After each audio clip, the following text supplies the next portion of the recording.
जहरीली शराब कौन बनाता है? माफिया। कौन बिकने देता है? सिस्टम। कौन नहीं रोक पाता? पुलिस। फिर जिम्मेदार कौन? नमस्कार, आप देख रहे हैं न्यूज़ 18 बिहार झारखंड और मैं हूं आपके साथ लक्ष्मी। देखिए, मोतिहारी में 1 अप्रैल से शुरू हुआ जहरीली शराब का कहर तीसरा दिन भी जारी है आज एक और व्यक्ति की मौत हो गई है, जिससे जहरीली शराब से मरने वालों का जो आंकड़ा है वो बढ़कर 6 हो गया है। हरदिया गांव का रहने वाला लाल किशोर यादव निजी अस्पताल में इलाजरत था। इलाज चल रहा था उनका, लेकिन उनकी मौत हो गई है और मौत के बाद उसके शव को पोस्टमार्टम के लिए सदर अस्पताल लाया गया है। और ऐसे में मौत का आंकड़ा बढ़कर 6 हो चला है, जो कि कल तक 5 था। तो देखिए यहाँ पर जहरीली शराब से किस तरीके से कहर बरपा है और अब ये आंकड़ा बढ़ चुका है। मरने वालों की संख्या बढ़कर 6 हो चुकी है। कई लोग अभी भी गंभीर रूप से बीमार हैं। कई लोगों की आंखों की रोशनी हमेशा के लिए चली गई है। और ऐसे में जिन लोगों की जान गई है, जिनके परिवार में इस वक्त कहर मचा हुआ है, इसके पीछे, इसके लिए आखिर कौन जिम्मेदार होगा? तो देखिए, मोतिहारी में जहरीली शराब कांड में मरने वालों का आंकड़ा 6 हो चुका है, जबकि 11 लोग अभी भी बीमार हैं। लेकिन जहरीली शराब को लेकर अब डर ऐसा है कि लोग अब खुद ही जांच के लिए, इलाज के लिए अस्पताल पहुंच रहे हैं और आगे से शराब नहीं पीने की कस्में भी खा रहे हैं। शराब पीने के बाद देखिए, अस्पताल पहुंचे लोगों ने यह खुद बताया कि किसी ने 2 गिलास शराब पी तो किसी ने 1 गिलास शराब पी और सभी ने नागा राय से ही शराब खरीदने की बात मानी है। नागा राय का जो नाम है वो सबसे ऊपर आया है। इन लोगों की अगर माने तो 1 गिलास शराब के 50 रुपए इन्होंने दिए थे और 2 गिलास ने ही इनकी जिंदगी उलट पुलट कर दी। इनके परिवार में कोहराम मचा दिया है।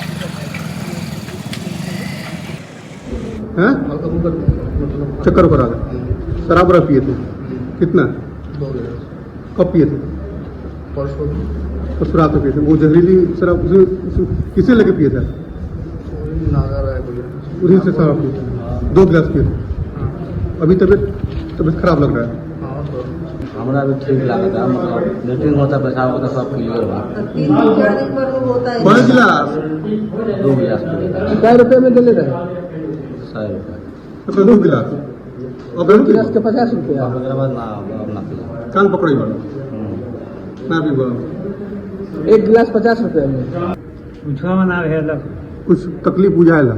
तकलीफ नहीं हमारे ज्यादा दबाव करके भेजल कर जाके बोल चेक कहा बोलूंगा। कहाँ घर? दूसरा पर थाना बता। कहाँ घर बा? हरदी। यहाँ का नाम बा? सीजी पटेल। कई गिलास पी ले रहे? सही से 1 गिलास। 1 गिलास पी ले रहे तो अभी फिट बानी में ठीक बानी? कहिए पी ले रहे? लगभग पिले नहीं बुझ गए। तो मोतिहारी में जहरीली शराब कांड की आइए टाइमलाइन को समझते हैं कि आखिर 1 अप्रैल से लेकर के आज तक क्या कुछ हुआ है। देखिए, 1 अप्रैल को कुछ लोगों ने शराब पी। रघुनाथपुर और तुरकौलिया थाना क्षेत्र में यह मामला सामने आया। इसके बाद 2 अप्रैल को लोग अस्पताल पहुंचने लग गए, उनकी तबीयत खराब होने लग गई। 1 अप्रैल से शुरू हुआ यह मामला, 2 अप्रैल को अस्पताल पहुंचने लग गए लोग और 2 अप्रैल की शाम तक 2 लोगों की मौत भी हो गई। इसके बाद 3 अप्रैल को मौत का आंकड़ा बढ़कर 5 हो गया और आज 4 अप्रैल को मौत का आंकड़ा बढ़ गया है। यह आंकड़ा 6 हो चुका है। शराब कांड के बाद पुलिस एक्शन में आती है। सबसे पहले चौकीदार भरत राय को गिरफ्तार किया गया। तुरकौलिया एसएचओ उमाकांत मांझी को सस्पेंड किया गया और सबसे पहले नागा राय, जिसका नाम सभी लोगों ने लिया था, और जम्मू बैठा को गिरफ्तार किया गया। शराब माफिया राजा और खलीफा भी गिरफ्तार हो चुका है। इधर नागा राय, खलीफा ने अपना जुर्म कबूल कर लिया है। खलीफा ने स्पिरिट वाली बाल्टी दी थी नागा राय को, 2 बाल्टी, और जहरीली स्पिरिट दी थी शराब बनाने के लिए, वो देसी शराब में इस्तेमाल करने के लिए। और इसके खिलाफ एक्शन लिया गया जब, तो पुलिस ने ताबड़तोड़ छापेमारी शुरू की और इन लोगों को पकड़ा है, गिरफ्तार किया है और इन लोगों ने अपना जुर्म भी कबूल कर लिया है। तो आपको बताते चलें, इन लोगों की वजह से ही इतनी लोगों की जानें गई हैं। अभी तक ये आंकड़ा 6 छू चुका है, यानी कि 6 लोगों की मौत आज 4 तारीख तक हो चुकी है और अभी भी कई लोग जिंदगी और मौत के बीच जूझ रहे हैं। उनकी तबीयत बहुत ज्यादा खराब है, कुछ लोगों की आंखों की रोशनी जा चुकी है। देखिए, जहरीली शराब से हुई मौत पर अब बीजेपी प्रदेश अध्यक्ष संजय सरावगी ने यह कहा है कि बिहार में शराबबंदी है, प्रशासन लगातार कार्रवाई कर रहा है। मोतिहारी का विषय सरकार के संज्ञान में है, त्वरित गति से वहां पर छापेमारी की गई है, कार्रवाई की गई है। जो भी मामले संज्ञान में आते हैं सरकार कार्रवाई करती है, ऐसा इनका कहना है। बिहार में शराबबंदी है, लगातार प्रशासन कार्रवाई भी कर रही है। आपने जो मोतिहारी का विषय बोला वो भी सरकार के संज्ञान में है, त्वरित गति से वहां छापेमारी की गई है, कार्रवाई की गई है। जो भी मामले संज्ञान में आते हैं सरकार त्वरित गति से कार्रवाई करती है। तो सुना आपने यहां पर बीजेपी के प्रदेश अध्यक्ष संजय सरावगी ने क्या कहा। इन्होंने कहा कि शराबबंदी लागू है बिहार में, लेकिन प्रशासन तक जो भी सूचना मिलती है उसके अनुसार कार्रवाई होती है। मोतिहारी का जो विषय है, यानी कि मोतिहारी में जो ये अभी शराब कांड हुई है, ये भी अब सरकार के संज्ञान में है और इस मामले में कार्रवाई हो रही है। चलिए अब बढ़ेंगे खबरों में आगे, बात करेंगे दरभंगा की। दरभंगा में ज्वेलरी शॉप पे लूट की एक बड़ी वारदात को अंजाम दिया गया। बेखौफ अपराधियों ने शोरूम से हथियारों के दम पर करीब 2 करोड़ रुपए की लूट कर ली, जिसमें 25 लाख कैश हैं और लूटकांड का सीसीटीवी फुटेज सामने आया है, जिसमें अपराधी बेखौफ दिख रहे हैं। आप खुद देखिए।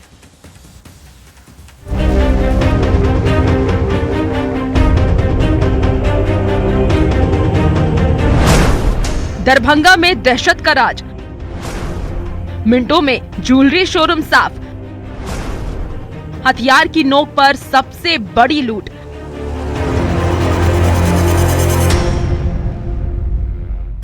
दरभंगा के बड़ा बाजार की गलियों की इस तस्वीर को देखिए। 2 अपराधी गहने की दुकान से निकल रहे हैं। आगे आगे सफेद गमछे में एक अपराधी और पीछे एक अपराधी बैग में लूट का गहना भरे हुए हैं। फिर जिस अपराधी के पास बैग है वो आगे निकल जाता है और गमछा वाला शख्स फिर दुकान की तरफ बढ़ता है।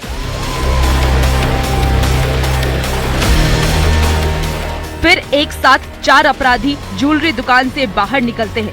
सभी बेखौफ है। अपराधियों की चाल को देखकर ऐसा लग रहा है कि वो जुर्म की दुनिया में उन्हीं का राज चल रहा है। ये तस्वीर ये बता रही है कि बिहार में अपराधियों की बादशाहत किस तरीके से कायम है। एक अपराधी के हाथ में झोला है, एक अपराधी पीछे बैग लटकाए हुए है। ज्वेलरी की दुकान में लूट को अंजाम देकर के सभी अपराधी बड़े आराम से निकल रहे हैं। अपराधियों ने दिन दहाड़े प्रेम ज्वेलर्स में करीब 2 करोड़ की लूट की वारदात को अंजाम देकर के सनसनी मचा दी है। 6 की संख्या में आए अपराधियों ने हथियार की नोक पर मिनटों में पूरा दुकान साफ कर दिया। गहने की दुकान पूरी तरीके से खाली है। अलमारी में बेशकीमती गहनों के बदले अब केवल खाली डिब्बे बचे हैं। दुकानदार के चेहरे पर दहशत है। 4 रिवॉल्वर लेकर के अंदर घुसा, सारा सामान जो है सो लो समेट करके 4-5 बैग में जो है सो ले गया। DVR 3 मुंह ढके हुआ था तौलिया से, एक जो है सो ओपन था। कितना कर ले गया होगा? लगभग जो है सो 1.5 से 2 करोड़ रुपया का। और चारों तरफ से हम लोग जहाँ CCTV कैमरा उसका चेक कर रहे हैं और जैसे आइडेंटिफिकेशन के लिए कोशिश किया जा रहा है। जल्दी से जल्दी हम लोग इसको उद्भेदन करके 6 की संख्या में गहने की दुकान में घुसे अपराधियों ने हथियार की नोक पर सबको हाईजैक कर लिया। चंद मिनट में बदमाशों ने दुकान में रखे सोना चांदी के जेवरात समेट लिए और लूट के बाद हमेशा की तरह पुलिस और प्रशासन की टीम दुकान में पहुंची। पुलिस अब CCTV फुटेज खंगाल रही है, लेकिन लूट की इस वारदात ने एक बार फिर से कानून व्यवस्था पर सवाल खड़े कर दिए हैं। बड़ा सवाल है कि बदमाशों ने दिन दहाड़े लूट की वारदात को कैसे अंजाम दिया। पुलिस की गश्ती टीम क्या कर रही थी? पुलिस लूट के बाद ही घटना स्थल पर क्यों पहुंचती है? पुलिस ऐसे गिरोह की पहचान करने में क्यों विफल है? क्या अपराधी में खाकी का खौफ खत्म हो चुका है? न्यूज़ 18 के लिए दरभंगा से विपिन कुमार दास की रिपोर्ट।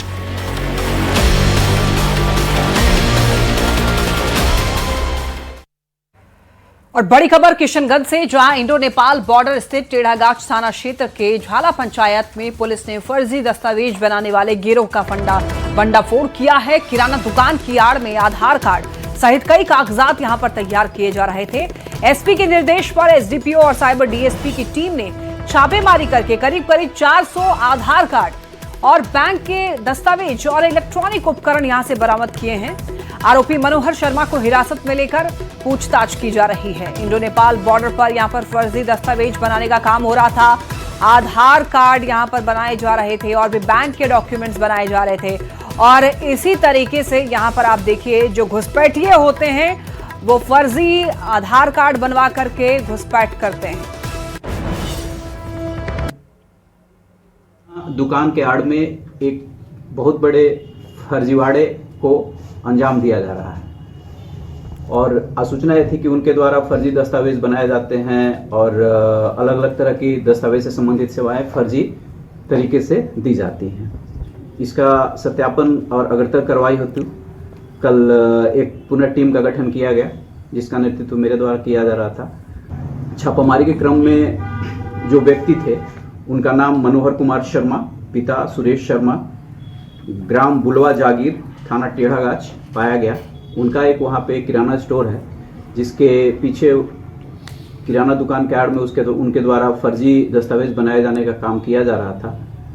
छापामारी के क्रम में उनके पास से फर्जी मुहर और भी बहुत सारे फर्जी दस्तावेज, जैसे कि आपको बहुत सारे वंशावली, बहुत सारे अन्य प्रमाण पत्र जिसमें फर्जी मुहर लगा हुआ था, ये सब जब्त किया गया है। 400 लोगों का और 400 व्यक्तियों का आधार कार्ड इसमें बरामद किया गया है। साथ ही साथ बहुत सारे इलेक्ट्रॉनिक इक्विपमेंट उनके पास से हम लोगों ने जब्त किया है। और उनका जो जो अपराध करने का जो शैली था कि इनके पास अपना जो है आधार का रजिस्ट्रेशन आईडी नहीं था, ये दूसरे व्यक्ति से रजिस्ट्रेशन आईडी लेकर और क्लोनिंग के माध्यम से उसको ऑपरेट कर रहे थे और सेवाएं दे रहे थे। देखिए, बांका से बड़ी खबर मिल रही है। कार और बाइक में सीधी टक्कर हुई है और इस टक्कर में बाइक सवार 3 युवकों की मौत हो गई है। बेलहर के बिज्जी खरवा के पास यह हादसा हुआ है। बनर झॉप गांव के रहने वाले थे ये सभी। आपको बताते चलें, यहाँ पर बांका का मामला है। कार और बाइक में सीधी टक्कर हुई है और इस हादसे में 3 युवकों की मौत हो गई है, जो कि बाइक सवार थे। बेलहर के बिज्जी खरवा के पास यह हादसा हुआ है। बनरझौप गांव के रहने वाले थे ये सभी लोग। एक सड़क हादसा और इस हादसे में 3 युवकों की मौत हो गई है, जो लोग बाइक सवार थे। कार और बाइक के बीच जोरदार टक्कर।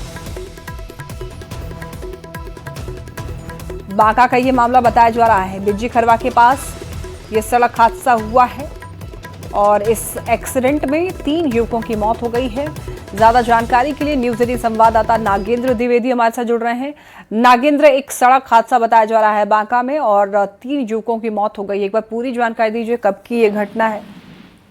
देखिए, घटना थोड़ी देर पहले की है। बताया जा रहा है कि कार सवार जो कार चालक थे वो सुल्तानगंज से देवघर की ओर जा रहे थे और बाइक सवार जो हैं वो जिले के फुल्ली डूमर थाना क्षेत्र के रहने वाले हैं। वो तीनों बाइक से लड़के जा रहे थे।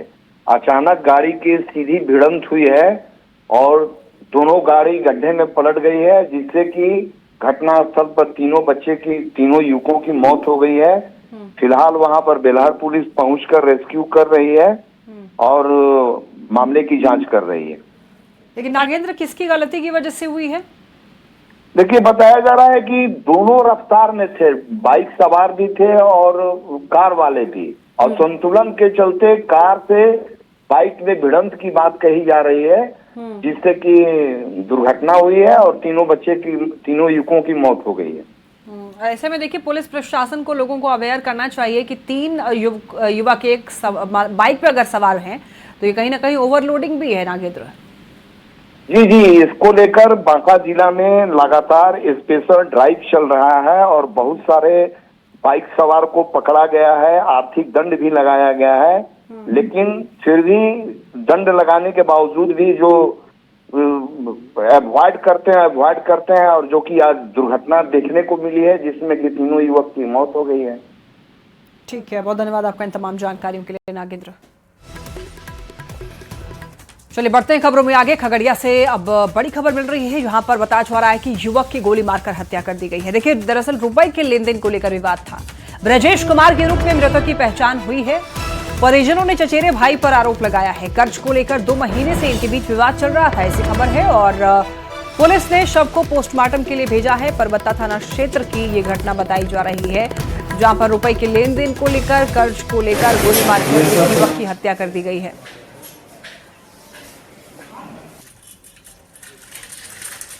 कर्ज को लेकर विवाद चल रहा था और ऐसी जानकारी दी गई है। अभी से 2 महीने पहले बकझक हुआ था इनके चचेरे भाई से, चाची से, चाचा जी से, और बात से पता चल रहा है कि बहन के शादी में कर्ज लिया था, जिसमें चाची का ही योगदान था कर्ज देने का, और मतलब उसी का फैमिली मेंबर का। तो उन लोगों का मकसद ये था कि कर्ज जो दे रहे हैं वो वापस नहीं लेना है, इसका प्रॉपर्टी लेना है। तो ये बंदा कमा के कहीं ना कहीं से अभी जॉब करने लगा था 2 साल से। शादी को 3-4 साल हो गया और ये लगभग कर्ज तोड़ भी दिया था। उसको पूरा 5 तारीख को लास्टली 1 लाख रुपया था, तो ऑनलाइन पेड किया भी है। पटना से बड़ी खबर मिल रही है। नशे के खिलाफ पुलिस का अभियान। बहादुरपुर थाना क्षेत्र में छापेमारी हुई है। अवैध इंजेक्शन कारोबार पर कार्रवाई की गई है। देखिए, मौके से 6 आरोपियों को भी गिरफ्तार किया गया है। यहाँ पर बताया जा रहा है एक नशीली दरअसल इंजेक्शन यहाँ से बरामद की गई है, एक पिस्टल बरामद हुआ है और इतना ही नहीं 9 जिंदा कारतूस जब्त किए गए हैं। मकान में चल रहा था अवैध कारोबार। नेटवर्क से जुड़े अन्य लोगों की अब तलाश जारी है। देखिए, एक बहुत बड़ा खेल, एक तरीके से कह सकते हैं कि ये अवैध धंधा इन लोगों के द्वारा चलाया जा रहा था। नशे के खिलाफ पुलिस ने जब अभियान चलाया तो पुलिस को पता लगा है अवैध इंजेक्शन कारोबार पर कार्रवाई करते हुए यहां से 6 आरोपियों को गिरफ्तार किया गया है पुलिस के द्वारा। पुलिस को बड़ी सफलता मिली है। इंजेक्शन बरामद हुआ है, एक पिस्टल मिला है इनके पास से, 9 जिंदा कारतूस जब्त किए गए हैं और मकान में यहां पर अवैध कारोबार चल रहा था और इस नेटवर्क से जुड़े हुए अन्य लोगों की तलाशी की जा रही है। इन तस्वीरों में आप देख सकते हैं ये इंजेक्शन के यहाँ पर चीजें जो है वो रखी हुई थी। बताया जा रहा है कि ये अवैध इंजेक्शन कारोबार पर कार्रवाई हुई है। बहादुरपुर के थाने के द्वारा कार्रवाई करते हुए एक हिसाब से बोल सकते हैं कि नशे के पूरे गिरोह का पर्दाफाश किया गया और 6 अपराध कर्मियों की गिरफ्तारी की गई है। उस 6 में से 4 अपराध कर्मी रिटेल में इंजेक्शन अवैध रूप से बेचा करते थे और उनके 2 सप्लायर को भी गिरफ्तार किया गया है। साथ में ही कुल 2050 अवैध इंजेक्शन बरामद किए गए हैं, जिसके संबंध में कोई भी कागजात उनके पास नहीं थे और उसके साथ ही एक लोडेड पिस्टल और 9 जिंदा कारतूस भी बरामद किया गया है। ज्यादा जानकारी के लिए न्यूज 18 संवाददाता धर्मेंद्र हमारे साथ जुड़ रहे हैं। धर्मेंद्र, पुलिस को बड़ी सफलता मिली है, नशे के खिलाफ कार्रवाई की गई है, एक बार पूरी जानकारी दीजिए। जी, लगातार पुलिस इस अभियान से जुड़ी है कि नशे के कारोबारी और जो नशे के पदार्थों का बड़े कारोबारी हैं जो इस तरह के काम करते हैं उस पर नकेल कसी जाए और ये अभियान पूरे राज्य में चल रही है और लगातार पुलिस को सफलता भी मिल रही है। कल सूचना मिली थी पुलिस को कि बहादुरपुर में कहीं पुलिस के अपराधियों के द्वारा ये नशे का कारोबार किया जा रहा है, वहां नशे के इंजेक्शन को लेने के लिए बुलाया जा रहा है और पुलिस ने छापेमारी जब की तो 6 लोगों को वहां से गिरफ्तार किया और उसके पास से 2000 से अधिक जो नशीले इंजेक्शन होते हैं वो और उसके साथ साथ हथियार भी बरामद हुए। तो कहीं ना कहीं एक बड़े गिरोह को पकड़ने में पुलिस ने सफलता प्राप्त की है। जी बिल्कुल धर्मेंद्र, लेकिन यहाँ पर जरूरत है नेटवर्क के खात्मे की, वरना आज ये है कल कोई और इसी तरीके के कारोबार में लगा होगा। यहाँ जो जिन लोगों को पकड़ा गया है उनसे ये पूछताछ की जा रही है कि इन लोगों का जो सरगना है, ये जो बड़े जो डीलर हैं जो इस तरह के कारोबार करते हैं उनके पास कहीं ना कहीं पहुंचा जाए और जो ये नशे के बड़े कारोबार हैं इस नेक्सस को किसी तरह से खत्म किया जाए। जी ठीक है, बहुत धन्यवाद आपका इन तमाम जानकारियों के लिए धर्मेंद्र। डिप्टी सीएम और राजस्व एवं भूमि सुधार मंत्री विजय सिन्हा ने माफियाओं और सिस्टम के गठजोड़ को लेकर कड़ी चेतावनी दी है। विजय सिन्हा ने कहा कि सबके चेहरे बेनकाब होंगे और किसी को भी नहीं छोड़ा जाएगा। विजय सिन्हा मुंगेर में एक समीक्षा बैठक कर रहे थे जिसमें मेयर के साथ ही प्रशासन के सभी आला अधिकारी मौजूद थे। बैठक में लोगों की परेशानियों से जुड़े हुए कई मुद्दों पर चर्चा हुई है। नगर आयुक्त को जल्द कार्रवाई के निर्देश दिए गए हैं। विजय सिन्हा ने यह कहा कि अवैध खनन और जमीन से जुड़े हुए विवाद को लेकर उन्होंने ये कहा है कि सिस्टम को दुरुस्त किया जा रहा है। लूट की संस्कृति पर रोक लगाने के लिए सिस्टम को पारदर्शी बनाया जा रहा है। व्यवस्था तेजी से चलने लगी तो कहीं हड़ताल होने लगता है, कर्मचारी चल देते हैं, फिर शिविर चल देते हैं। जनता के जनादेश का आदेश है कि भूमि विवाद समाप्त होनी चाहिए।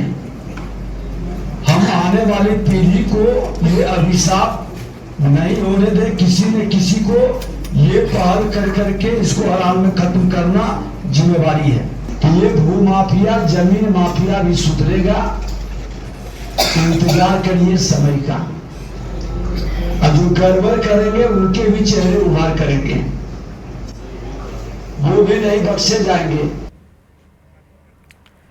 देखिए, कटिहार से करीब 33 किलोमीटर दूर यहां पर गोगाबिल झील में एक बार फिर पक्षियों के कलरव से वातावरण गूंज उठा है और सर्दियों के प्रवासी मेहमान पक्षियों की विदाई के साथ ही पहली बार अब गर्मियों के मेहमान के रूप में कुछ विदेशी पक्षी यहां पर दस्तक दे रहे हैं। झील में रंग बिरंगे विदेशी पक्षियों की मौजूदगी ने माहौल को जीवंत बनाया है। हर साल नवंबर से फरवरी तक यहां पर दूर दराज के देशों से आने वाले प्रवासी पक्षी आकर ठहरते हैं, लेकिन मार्च के पहले हफ्ते के बाद उनका कारवां जो है वो लौटने लग जाता है।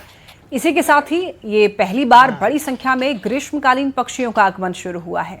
इनमें यूरोप से आने वाले विस्कर्ड टर्न और south Asian blue tailed bee eater सैकड़ों की संख्या में नजर आ रहे हैं।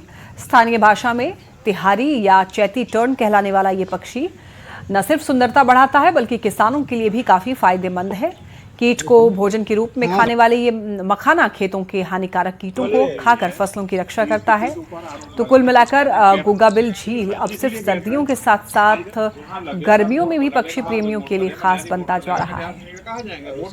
यहाँ आ रही हैं, मेन उद्देश्य उनका यहाँ आने का है कि इस झील के अंदर कुदरत की बनावट इस प्रकार से है कि उनको जो भोजन चाहिए वनस्पति वो इस झील के अंदर पर्याप्त मात्रा में है। वो पक्षियाँ मछली का शिकार नहीं करती हैं, या सर्द काल में भी जो पक्षियाँ आती हैं वो भी मछली का शिकार नहीं करती हैं। उनके लिए वनस्पति इसमें प्रचुर मात्रा में है। उनके अलावा हमारे इस क्षेत्र में अधिक मात्रा में मखाने की खेती होती है। मखाने की खेती में कुछ कीट पतंगे ऐसे होते हैं जो उनका भोजन होते हैं। गोगाबिल झील काफ़ी दिनों से इसका नाम मैं सुन रहा था और आज संयोग से मौका मिला तो आज हम लोग घूमने आ गए इस झील पे। बस एक थोड़ी सी कमी ये है कि आने का जो रास्ता है वो बिल्कुल ही ख़राब है और सुगम नहीं है। तो कोई भी पर्यटक तभी आएंगे जब उसका अप्रोच रूट सही हो। तो बस मेरी इतनी ही दरख्वास्त है कि अप्रोच रूट को सही किया जाए। मोतिहारी से बड़ी खबर, हादसे में युवक की मौत पर बवाल। सड़क जाम कर हंगामा कर रहे छात्रों ने बैरिकेडिंग भी तोड़ दी। देखिए, उपराष्ट्रपति के आगमन के लिए ये बैरिकेडिंग की गई थी। बस से टक्कर में हुई थी युवक की मौत। बताया जा रहा है कि इसके बाद ही शव को सड़क पर रखकर खूब हंगामा किया है लोगों ने और हालांकि पुलिस प्रशासन वहां पर मौजूद लोगों को समझाने बुझाने में जुटी और उम्मीद की जा रही है कि बहुत जल्द यहां से जाम को हटाया जाएगा, क्योंकि आज एक कार्यक्रम होना है जिसमें उपराष्ट्रपति पहुंचने वाले हैं, राज्यपाल भी पहुंच सकते हैं। तो ऐसे में ये जाम को हटाना सुरक्षा के लिहाज से भी बेहद जरूरी है।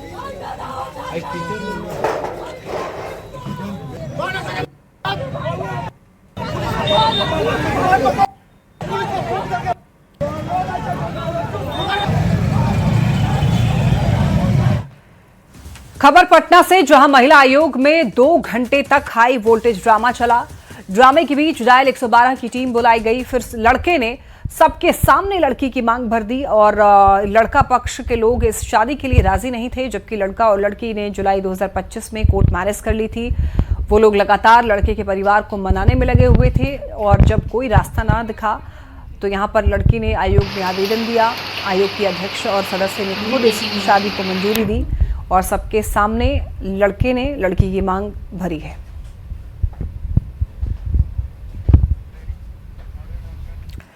सासाराम में एलपीजी गैस सिलेंडर को लेकर के लोगों में अब भी परेशानी बनी हुई है। लोग सुबह से ही गैस एजेंसियों के बाहर लाइन लगने के लिए मजबूर हैं। ऐसे में जिला आपूर्ति पदाधिकारी का ये कहना है कि गैस सिलेंडर के लिए उपभोक्ता पैनिक ना हो, ऑनलाइन अपना गैस सिलेंडर बुक करें। सभी गैस एजेंसी को निर्देश दिया गया है कि सिलेंडर की होम डिलीवरी सुनिश्चित की जाए।